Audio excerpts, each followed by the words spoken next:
అందరికీ నమస్కారం అండి. జనరల్‌గా టైం బావుంటే హీరోలు అవుతారు అంటుంటారు బయట కొంతమంది. కానీ టైమింగ్ బావుండి హీరో అయినోడు నవీన్ పోలిశెట్టి. అంటే ఎంత టైమింగ్ అంటే నాకు తెలిసి ఓ 1 ఇయర్ బ్యాక్ రెగ్యులర్‌గా మాట్లాడుతుంటాను నవీన్‌తో నేను. యాక్సిడెంట్ అయింది మనోడికి. అందరికీ తెలుసో తెలీదో సాలిడ్ యాక్సిడెంట్. చెయ్యి, కాలు ఎక్కడెక్కడ విరిగిపోయినాయి. తర్వాత కర్టెసీగా మాట్లాడుతుంటే, "అన్నా ఇరిగిపోయింది పక్కన పెడితే ముందు రైటర్స్ కావాలన్నా నాకు రికార్డ్స్ తిరగదీయడానికి" అంటున్నాడు. రైటర్స్ ఏంటి తమ్ముడు, నువ్వు ముందు యాక్సిడెంట్ అయింది బెడ్ మీద రష్ లేదన్నా నాకు రైటర్స్ కావాలంటే నాకు తెలిసిన ఒక ముగ్గురు నలుగురిని సజెస్ట్ చేసి పంపించా. మళ్ళీ ఫోన్ చేశాడు, అన్న సరిపోవట్లేదన్నా ఇంకెవరో కావాలని. ఏమో ఎక్కడి నుంచి పట్టుకొస్తాం, ఉన్న రైటర్స్ అందరినీ పంపిస్తే నువ్వు నీ ఎనర్జీకి వాళ్ళు మ్యాచ్ అవ్వక పారిపోతున్నారు తమ్ముడు అంటే, అలా తనే కూర్చొని తనే ఒక కథ పట్టుకొని ఒక బ్యూటిఫుల్ టీమ్ని ఆర్గనైజ్ చేసుకొని ఇలాంటి సినిమా ఒక బ్లాక్ బస్టర్ కొట్టడం అనేది సామాన్యమే కాదు. అంటే సినిమా మొత్తం చూసినప్పుడు నాకేమనిపించిందంటే, నవీన్ ఒక్క ఫ్రేమ్‌లో కూడా ఎనర్జీ వదలట్లా. ఒక్క ఫ్రేమ్ ఎక్కడో చోట రిలాక్స్ అవుతారు ఎవరొకళ్ళు. డైరెక్టర్ అయినా సరే, టెక్నీషియన్స్ అయినా, యాక్టర్స్ అయినా ఎక్కడో చోట 1 ఫ్రేమ్ వదిలేస్తాం. వదలట్లేదు అతను. నమ్మి, నమ్మి, నమ్మి, నమ్మి, నమ్మి ఎనర్జీతో బౌన్స్ అవుతానే ఉన్నాడు బౌన్స్. అంత నవ్వుతూ చేస్తున్నాడు కదా! లోపల ఎంత లాభం ఉందో నాకు అర్థమవుతుంది. ఎందుకు అవ్వం మనం హీరో? ఎందుకు నిలదొక్కోలేం? ఎందుకు ఈ పెద్ద సర్కిల్‌లో నేను ఉండకూడదు? నాకెందుకు మార్కెట్ ఉండకూడదు? అనేది ప్రతి స్మైల్ ఎనకాల అతను పడ్డ కష్టం, అతనుకున్న లాభ నాకు అనిపించింది. నవీన్, నీ కష్టం ఇలానే వెళ్తావు, నీకేం చెప్పక్కర్లేదు. బట్ చాలా చాలా బ్రైట్ ఫ్యూచర్ ఉంది. నీకు తెలియని ఒక గుడ్ న్యూస్ చెప్తాను నీకు. ఈ సినిమా రిలీజ్ అయిన తర్వాత చిరంజీవి గారిని కలిసాను నేను. నేను నెక్స్ట్ చేయబోతున్నాను వన్ ఆఫ్ ద మీటింగ్‌లో. ఆయన సినిమా చాలా బాగుందంట కదా బాబీ, నవీన్ పోలిశెట్టిది అనగనగా ఓ రోజు అన్నారు. అవునన్నయ్య చాలా బాగుంది. ఎంత ఎనర్జీ ఉంటుంది అబ్బాయికి. ఇప్పుడు వస్తున్న జనరేషన్స్‌లో నాకు బాగా నచ్చిన హీరో నవీన్ అని చెప్పాడు.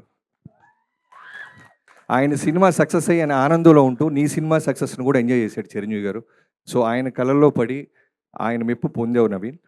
ఇది నేను దాచిపెట్టి నేను తప్పకుండా ఈ ఈవెంట్‌కి నువ్వు నన్ను పిలుస్తూ వచ్చినప్పుడు చెప్పాలనుకుని దాచిపెట్టాను. I'm sharing this. And director మారికి అండ్ చిన్మయికి అండ్ హోల్ టీమ్. అంటే ఒక్కొక్క అసిస్టెంట్ డైరెక్టర్ పేరు చెప్తుంటే ఒక హీరో పేరు చెప్పినట్టు క్లాప్స్ కొడుతున్నారు చూసా, మీ యూనిటీ నాకు తెలుస్తుంది. కాస్ట్యూమ్ చీఫ్ పేరు చెప్పిన, కాస్ట్యూమ్ అసిస్టెంట్ అన్న, ఎడిటర్ అన్న, జేడి నీ గురించి అయినా, మిగతా యాక్టర్స్ గురించి ఎవరి గురించి చెప్పినా క్లాప్స్ కొడతానే ఉన్నారు. Beautiful team. అదే అంటారు, మంచి టీం ఉండి అందరూ గోల్స్ బుల్స్ ఐకి పెడితే తప్పకుండా తగిలి తీరుతుంది. అదే ఈ సినిమా ఎగ్జాంపుల్. అండ్ మా మా ప్రొడ్యూసర్ మైక్ టైసన్ వంశీ గారికి సంక్రాంతికి ఖచ్చితంగా హిట్ కొట్టాలి ఈ సంవత్సరం కూడా అని తను బలంగా నమ్మాడు. సో చాలామంది అంతకుముందు 1-2 ఫిల్మ్స్ తనకి ట్రేడ్ దగ్గర సరిగ్గా చేయకపోయినా జనము, మీడియా అందరూ కూడా కోరుకున్నారు ఈ సినిమా ఖచ్చితంగా హిట్ అవ్వాలని వంశీ గారికి. సో కంగ్రాచులేషన్స్ వంశీ గారు అండ్ హోల్ టీం అందరికీ. అండ్ మీనాక్షి, నవీన్ లాంటి ఒక ఎనర్జీ పక్కన స్క్రీన్ మ్యాచ్ చేస్తూ ఎంత ఎనర్జీగా చేసావో తెలుసా నువ్వు. నిన్ను ఎంత కష్టపెట్టాడో నాకు తెలియదు, ఎన్ని 1 మోర్లు తీసుకున్నా నాకు తెలియదు. అంటే ఈ సినిమా ఒక బ్యూటిఫుల్, ఒక చిన్న రిస్క్ కూడా కనిపించింది. కంప్లీట్ ఎంటర్టైన్మెంట్ మీద వెళ్తూ వెళ్తూ నేను ముందు డైరెక్టర్ అవడానికి ముందు చాలా సంవత్సరాలు చాలామంది డైరెక్టర్ల దగ్గర రైటర్గా వర్క్ చేశాను. బ్యూటిఫుల్ అంటే ఎమోషన్లోకి బ్లెండ్ చేశాడు.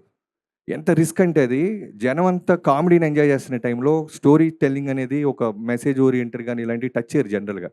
కానీ తన కాన్ఫిడెన్స్కి, తన టీంకి ఉన్న కాన్ఫిడెన్స్కి మీనాక్షి తను కలిసి జాగ్రత్తగా స్క్రిప్ట్ని చిన్న ఎమోషన్లోకి తీసుకెళ్ళి ఎక్కడ చిన్న ఎమోషన్ పెట్టించాలో కంటెతడి పెట్టించి మళ్ళీ వెంటనే ఫన్లోకి తీసుకెళ్లారు. సో చాలా చాలా మీ స్క్రిప్ట్ టాలెంట్కి కూడా హ్యాట్స్ ఆఫ్. ఎవరైనా మర్చిపోతే క్షమించండి. Thank you so much. Thank you so much Bobby garu. Requesting Dilraj garu, Bobby garu to please stay back on stage. అలాగే Naveen and also 1 second Bose garu, మీ చేయబడితే బ్లాక్ బస్టర్ అవ్వకుండా ఎలా ఉంటుంది బోస్ గారు? నా వాల్తేరు వేరే కానీ నా అన్ని సినిమాలో నేను బ్లాక్ బస్టర్ ప్రతి సినిమాలో మీ రైటింగ్ ఉంటుంది. చిన్న పెద్ద చిన్న బడ్జెట్ అంటే యంగ్ కొత్తగా వస్తున్న కుర్రోడని కాకుండా ఒక ఆస్కార్ లాంటి విన్నర్ మీరు. హోల్ అన్ని పాటలు మీరు రాశారంటే మీ మంచితనానికి thank you so much Bose garu. Thank you.